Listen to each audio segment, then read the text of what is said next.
दोस्तों नमस्कार, स्वागत है आपका आपके अपने चैनल सोनू मिश्रा मैथमेटिक्स में। तो बीपीएससी टायर 3 का एग्जाम होने वाला है, बहुत कम समय बचे हैं। तो आप तमाम बच्चों के लिए मैंने आज एक अभ्यास के लिए एक वीडियो बनाया है ना। सभी कॉन्सेप्ट से मैंने आज क्वेश्चन लिए हैं। खूबसूरत सवाल, टोटल 10 क्वेश्चन है। तो एडवांस और अरिथमेटिक दोनों का लिया है मैंने। तो और 10 क्वेश्चन में बहुत ज्यादा तो ले नहीं सकता हूँ, क्योंकि कम समय में आपको ज्यादा कुछ सीखना होता है। तो आपके अभ्यास के लिए मैंने क्वेश्चन लिया है। और एक बात ध्यान रखिएगा कि मैं ऐसा बिल्कुल भी नहीं कह रहा हूं कि यही क्वेश्चन आपको एग्जाम में पूछा जाएगा, क्योंकि ये बातें इस ब्रह्मांड में किसी को नहीं पता है कि आपसे क्या पूछा जाएगा, है ना। तो बस एक रिवीजन सेशन है कि आप क्वेश्चन देखिए, बिल्कुल नया क्वेश्चन है आपके लिए। और वीडियो पॉज करके देखिए कि आप ये क्वेश्चन लगा पाते कि नहीं लगा पाते। अगर नहीं लगा पाते हैं तो फिर से सीख लीजिए। अगर किस्मत अच्छा होगा तो हो सकता है कि ये क्वेश्चन आपके पेपर में आ जाए। ठीक है, ये बिल्कुल आपके रिवीजन के लिए है। मैं ऐसा बिल्कुल नहीं कह रहा हूं कि ऐसे क्वेश्चन आने की जबरदस्त संभावना है। ऐसी बकवास बातें मैं बिल्कुल नहीं करता, बिल्कुल रियल बात बताता हूं कि आपके अभ्यास के लिए है। ठीक है, चलिए आप देखिए कि अगर ऐसे ही क्वेश्चन आपके एग्जाम में आ जाए तो आप इस क्वेश्चन को कैसे सॉल्व करते हैं, आपका तरीका क्या है और मैं जो तरीका बताता हूं वो तरीका क्या है। ध्यान से सीखिए। चलिए, तो सबसे पहले क्वेश्चन को ध्यान से देखते हैं, पढ़ते हैं, समझते हैं, सीखते हैं। पहला क्वेश्चन ए बी का 150% है और बी सी का 40% है। और यदि ए जोड़ बी जोड़ सी जो है वो 20 है, तो 2b plus 3c minus 4a का मान क्या होगा। देखिए, ऐसे क्वेश्चन में क्या करना है, आपको रेशियो लगाना है। रेशियो ही लगेगा, ज्यादा बढ़िया तरीका है। ए बी का 150% है, तो बी अगर 100 है, ए 150 है, यहां से रेशियो निकलेगा 50 दिया 50 दूना, तो ए बी का रेशियो डायरेक्ट आ गया कितने का, 3 2 का। और आगे क्या कहता है क्वेश्चन, बी सी का 40% है। बी और सी के साथ रिश्ता है कि सी अगर 100 है तो इसका 40% मतलब ये 40, तो 20 दूना 40, 20 पंचे 100। तो बी और सी का जो रेशियो आया वो आया 2:5। तो यहां से जब आप ए बी सी का रेशियो निकालेंगे तो 3 दूना 6, 2 दूना 4 और 2 पंचे 10 आए। ठीक है, अब एक बात जरा ध्यान से आप सुनिएगा मैं जो बोल रहा हूं। आगे क्वेश्चन में ए बी सी तीनों जोड़ के दे रखा है 20। इसकी सेटिंग देखिए, तीनों को जोड़ के दे रखा है 20, तो यह इसी वैल्यू से मेरा काम चल जाएगा। 6 4 10 10 10 20। ठीक है, अगर आप चाहें तो फिर से यहां से रेशियो निकाल सकते हैं, 2 3 6, 2 दूना 4, 2 पंचे 10। लेकिन फिर से जब आप 20 को 3 2 5 में बांटिएगा तो फिर से 6 4 10 ही आएगा। इससे बढ़िया है कि हम आगे नहीं सॉल्व करें, 6 4 10 से काम चला दें। तो वैल्यू किसका निकालना है, 2b plus 3c minus 4a का। 2b, b कितना है 4, तो 4 दूना 8 प्लस 3c, 3c 3 कितना, तो 3 तो 3 है, और c कितना है 10, 10 दिया 30 माइनस 4a, a कितना है 6, 6 चौक 24, कितना बच गया भाई 8 इधर, और 30 में से 24 गया तो 6 8 14। ये हो गया जी आपका आंसर। ठीक है, चलिए ये बिल्कुल ये जो अभी आप वीडियो देख रहे हैं आपके नॉलेज के रिवीजन का है। ठीक है, ऐसा नहीं है कि यही क्वेश्चन आपके पेपर में आएगा, रिवीजन करना है आपको, है ना। आज मेरे जीभ में थोड़ा सा प्रॉब्लम हो गया है, कोई गर्म चीजें खा लिया हूं, उस वजह से बहुत ज्यादा जल गया है जीभ, इस वजह से थोड़ा सा आवाज निकलने में भी तकलीफें आ रही है। तो अगर किसी शब्द को समझने में दिक्कत हो तो बार बार उसको रिपीट करके समझिएगा, है ना। थोड़ा सा मेहनत करिए, हम भी कर रहे हैं, आप भी करिए। ठीक है, चलिए अगला क्वेश्चन है 8 15 16 21 और 5 से पूरी तरह विभाज्य होने वाली सबसे बड़ी 5 अंकीय संख्या निम्न में से कौन है। ध्यान से सुनिए, 5 अंकों की संख्या पूछ रहा है ना। 5 अंकों की सबसे बड़ी संख्या जो 8 15 16 21 और 5 से पूरी तरह विभाजित हो जाए।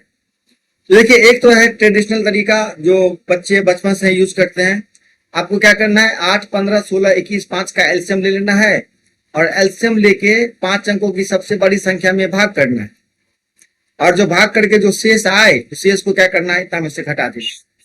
लेकिन अब आप बड़े हो गए, आपको ये सब करने की जरूरत नहीं है। आपको केवल ऑप्शन का इस्तेमाल करना है और डिविजिबिलिटी रूल का इस्तेमाल करना है। देखना है कि कौन ऐसा नंबर है जो इन सभी नंबर से डिवाइड हो रहा है। तो सबसे पहले चेक करेंगे 8 से। तो 8 से विभाजता का नियम क्या कहता है कि आखिरी 3 अंक जिसका जिसका कटेगा वो सभी संख्या 8 से कटेगा। तो 8 से चेक करके देख लेते हैं। 8 नमा 72 है ना, और 8 पंचे 40 ये कटेगा। 8 चौक 32 कटेगा, ये 15 120 कटेगा, 88 64 ये भी कटेगा। ठीक है, अब चलिए 15 से क्या रूल है कि जो संख्या 3 से भी कटेगा और 5 से भी कटेगा वही 15 से कटेगा। तो 5 से कटने वाला तो सब है, सब के लास्ट में 0 है। अब चेक करते हैं कि कौन 3 से कट रहा है। 3 से कटने का क्या रूल है कि संख्या के अंकों का योग अगर कट जाएगा 3 से तो वही 3 से कटेगा। तो 9 कटेगा भाई, 9 4 13, 13 7 20 6 26 ये नहीं कटेगा, तो ये आंसर आपका होगा ही नहीं। दूसरा 9 कट जाएगा तो इसको हटा लेते हैं। 8 3 11 2 14 ये भी नहीं कटेगा। 9 9 कट रहा है, 9 भी कट रहा है, 9 भी कट रहा है, 2 1 3 ये कट रहा है, तो ये भी आंसर हो सकता है। 9 कटेगा, 6 2 8 ये नहीं कटेगा। मतलब केवल एक ऑप्शन बचता है जो 3 से कट रहा है, मतलब यही आपका आंसर होगा।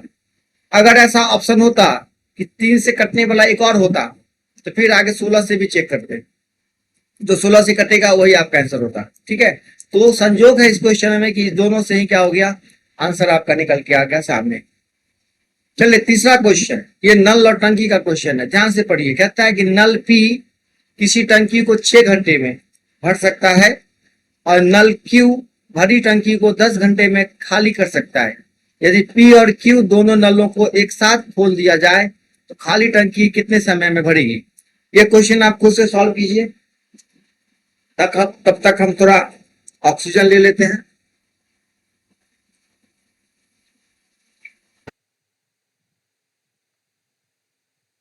हाँ जी, देखिए क्या क्वेश्चन है।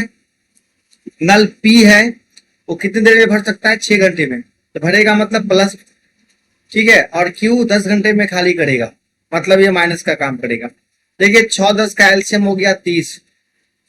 टोटल कैपेसिटी 30 लीटर की टैंक को ये 6 घंटे में भरेगा तो 1 घंटे में ये 5 भरेगा, और ये 10 घंटे में खाली कर सकता है तो 1 घंटे में कितना खाली करेगा, 3 खाली करेगा। तो दोनों साथ चलेगा काम, तो 5 भरेगा 3 खाली होगा। टैंक 1 घंटे में 2 लीटर भरेगा। ठीक है, 5 लीटर भरेगा, 3 लीटर खाली होगा तो भरेगा 2 लीटर। तो 2 लीटर घंटे घंटे भरेगा तो 15 घंटे में क्या होगा, टैंक पूरा का पूरा भर जाएगा। ठीक है, चलिए क्वेश्चन नंबर 4, बहुत ही बढ़िया क्वेश्चन है, बहुत ही खूबसूरत। कहता है 28 सेंटीमीटर व्यास वाले एक वृत्ताकार पिज्जा, पिज्जा समझते हैं, ठीक है, का 1/4 भाग पूरे पिज्जा से निकाला जाता है। शेष पिज्जा का परिमाप कितना होगा। देखिए पिज्जा कैसा होता है बाबू रे, गोल होता है, आप ये बात जानते होंगे, हम भी जानते हैं कि गोल होता है। खाने में कैसा होता है नहीं पता, हम नहीं खाए हैं पिज्जा कभी, खाए हैं मजाक कर रहे थे, कौन है इस जमाने में जो पिज्जा नहीं खाया। ठीक है, तो चलिए पिज्जा ऐसा है भाई, और 1/4 हिस्सा क्या किया गया, यहाँ से काट लिया गया है। तो काट लिया गया तो भाई पिज्जा का मुंह कान कैसा हो जाएगा, ऐसा पिज्जा काट लिया गया, ऐसा पिज्जा बन गया। ठीक है, इतना गोल कंप्लीट नहीं कर पा रहा हूं क्योंकि पैड पे गोल करना बहुत आसान नहीं होता है। ठीक है, तो चलिए ऐसा पिज्जा काट लिया गया। अब आपको क्या करना है, परिमाप निकालना है। परिमाप मतलब परिधि, मतलब आप बाहर से कितनी जो लाइनें है ना, लाइन को काउंट करना है। लाइन में क्या हो गया कि ये वाला भाग, आप लाल कलम को देखते रहिएगा, है ना, ये वाला भाग और ये जो लाइनें हैं दो, दोनों को जोड़ना है। तो एक बात मैं आपको बताता हूं, देखिए जरा ध्यान से सुनिए। ये जो पूरा गोल भाग होता है ना, पूरा गोल भाग, इसका क्या होता है, 2πr होता है, 2πr। अब देखो पूरा जो एंगल होता है वो कितना डिग्री का होता है, 360 डिग्री। तो आपने कभी पढ़ा होगा कि वृत्त के चाप की लंबाई जो निकालना होता है, चाप की लंबाई, वो फॉर्मूला होता है 2πr थीटा बटा 360। तो थीटा यहाँ पे 360 है और बटा 360, इसी को सॉल्व करके ना 2πr आता है। ठीक है, तो जरा गौर करके देखिएगा, यहाँ पे ये जो अभी शेष पिज्जा बचा हुआ है इसमें क्या है 2 पाई r थीटा जो बचेगा वो कितना बचेगा सो देखिए ये 90 डिग्री निकल गया है और पूरा 360 है। 360 में से 90 घटेगा क्या बचेगा 270। ठीक है 270/360 ये वाला हिस्सा हो गया ये बाहर वाला। अब बच गया ये कौन ये तो दो त्रिज्या है ये भी r ये भी r प्लस 2r। अब इसको सॉल्व करिएगा तो क्या होगा जरा ध्यान से देखिए।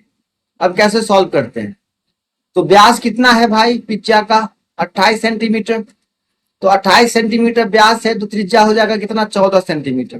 तो सॉल्व किया जाए 2 × 22/7 गुने थीटा 270 है। आप यहीं पे सॉल्व कर लीजिएगा है ना। आप यहाँ सॉल्व कर लीजिएगा तो हो जाएगा 180 फिर ये 2 खत्म हो जाएगा यहाँ से 2 लेने की आवश्यकता है ही नहीं यहीं पे कैंसिल कर लेते हैं। तो अब कितना हो जाएगा ये 0 0 कट गया 9 × 27 9 × 2 = 18। ठीक है क्या बच गया पाई का मान 22/7 गुने r कितना है 14 गुने कितना 3 है ना। अच्छा अब प्लस 2r मतलब क्या r कितना है 14 14 2 = 28।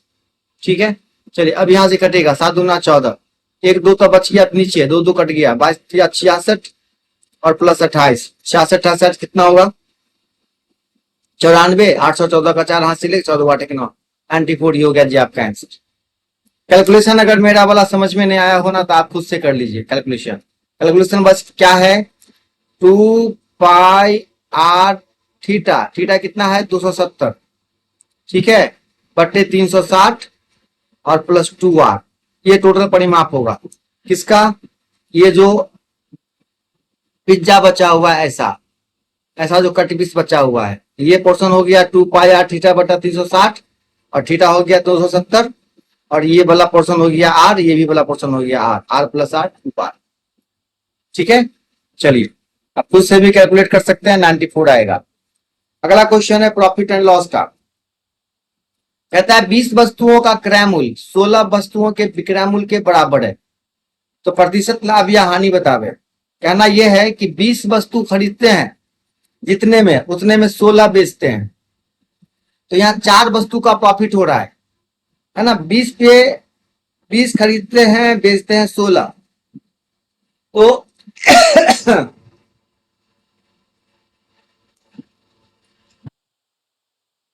इतनी बार आप 16 बेच रहे हैं आपको 4 का फायदा हो रहा है ना। 16 पे पूंजी आ रहा है 4 आप फायदा कमा रहे हैं तो 4/16 गुने 100 यहाँ 4/20 मत करिएगा गलती हो जाएगा 4 × 16 25 100 का 100 25% का हो रहा है हमको प्रॉफिट। अगला क्वेश्चन कहता है 10 रुपये में 9 वस्तुएं खरीद कर 9 रुपये में 10 के भाव से बेची गई लाभ या हानि बतावे। ठीक है लाभ या हानि प्रतिशत बतावे। देखिए 10 रुपया में 9 वस्तुएं आपने खरीदा एक वस्तु का दाम कितना हो गया 10 रुपया बट्टे 9 और 9 रुपया में आपने 10 बेचा तो विक्रय मूल्य कितना हो गया 9/10 आपको सीधे क्रॉस गुना कर देना है तो 100 9 9 81। ठीक है आपने 100 में खरीदा और 81 में बेच दिया। ठीक है अब वो कितने का नुकसान हो गया 19% 100 में 19। ठीक है 100 में खरीदा 81 में बेचा तो 19% का आपको लॉस हो गया। ये हो गया जी आपका आंसर। आप खुद सोचिए 10 रुपया में आपने 9 खरीदा लगाया 10 रुपया खरीदा 9 9 रुपया में आपने 10 बेच दिया कम पैसे में ज्यादा सामान बेच दिया आपको नुकसान हो जाएगा। चलिए अगला क्वेश्चन क्या है कहता है यदि ए की आय बी से 25% अधिक है तो बी की आय ए की आय से कितना प्रतिशत कम है। तो ए और बी है कौन ज्यादा है ए की आय बी से 125% ज्यादा है तो बी अगर 100 है तो ए 125 है। अब कहता है कि ये कितना परसेंट कम है बी कितना कम है ए से 125 से ये 25 कम है 125 से 25 कम तो 125/125 सॉरी 25/125 गुना 100 25 पंचे 100 20 पंचे 100 25 पंचे 100 और 100 20 पंचे 100 तो 20% क्या है ये कम है ये आपका आंसर होगा। ठीक है ये बस आपके डिवीजन के लिए है आपने निश्चित रूप से ये सब कॉन्सेप्ट पढ़ा है। 8वां क्वेश्चन क्या कहता है कहता है यदि x + 1/x = 3 है तो x² + 1/x² का मान क्या होगा और x³ + 4/x³ का मान क्या होगा। देखिए फॉर्मूला आपको अच्छी तरह पता है अगर एक्स स्क्वायर प्लस 1 बट्टा एक्स स्क्वायर का मान पूछता है तो ये फॉर्मूला लगा देना है, ए प्लस बी का होल स्क्वायर -2, तो एक्स प्लस 1 बटा एक्स कितना है 3, 3 का स्क्वायर 9 -2 कितना होगा 7। ठीक है, और जब आपसे एक्स क्यू प्लस 1 बटा एक्स क्यू पूछता है तो उसके लिए कौन सा फॉर्मूला है, मिटा दिया मैंने, तो नोट कर लिए होंगे आप। एक्स क्यू प्लस 1 बटा एक्स क्यू का फॉर्मूला है ए प्लस बी का होल क्यू -3ab, तो ए बी क्या होगा, एक्स एक्स कैंसिल हो जाए, into x plus 1 by x, a plus b. X plus 1 बट्टा एक्स का फॉर्मूला वैल्यू दे रखा है 3, 3 का क्यू कितना हो जाएगा 27, -3 गुने एक्स प्लस 1 बट्टा एक्स का मान 3, तो 27 - 9 बराबर कितना हो गया 18। ये होगा जी आपका आंसर। 9वां क्वेश्चन बिल्कुल सेम है, इसमें वैल्यू x - 1 बट्टा एक्स का दे रखा है, x - 1 बट्टा एक्स का दे रखा है और आपसे पूछता है एक्स क्यू -1 बट्टा एक्स क्यू, तो एक्स क्यू -1 बट्टा एक्स क्यू का फॉर्मूला है ए क्यू माइनस बी क्यू का, ए माइनस बी का होल क्यू प्लस 3ab, तो x into 1 by x cancel हो जाएगा, इंटू ए माइनस बी। अब वैल्यू पुट कर दीजिए, x - 1 बट्टा एक्स का मान 3 है, तो 3 का क्यू 27 प्लस 3 गुने 3 हो जाएगा ना, ये 3 3 9, 27 9 36 हो गया आपका आंसर। और एक्स स्क्वायर प्लस 1 बट्टा एक्स स्क्वायर का मान पूछे तो फॉर्मूला होता है ए माइनस बी का होल स्क्वायर प्लस 2ab, तो x into 1 by x cancel हो जाएगा, तो x - 1 बटा एक्स का मान कितना है 3, 3 का स्क्वायर 9 प्लस 2 कितना हो गया 11। बस फॉर्मूला बेस्ड क्वेश्चन है ये। चलिए अगला क्वेश्चन क्या कहता है कि एक 180 मीटर लंबी रेलगाड़ी 120 मीटर लंबे प्लेटफॉर्म को कितने समय में पार करेगा यदि रेलगाड़ी की चाल 90 किलोमीटर प्रति घंटा है। देखिए जब रेलगाड़ी किसी प्लेटफॉर्म को पार करती है तो अपनी दूरी प्लस प्लेटफॉर्म की दूरी दोनों पार करना पड़ेगा, तो अपनी दूरी 180 और प्लेटफॉर्म की दूरी 120 दोनों जुटेगा, और समय बराबर दूरी बटा चाल होता है, तो चाल कितना है 90 किलोमीटर प्रति घंटा। 90 किलोमीटर प्रति घंटा को किसमें चेंज कर लेंगे, मीटर प्रति सेकंड में, तो 18 पंचे 90। रूल है कि किलोमीटर प्रति घंटा को अगर मीटर प्रति सेकंड में चेंज करना है तो 5/18 से गुना कर लिया जाए।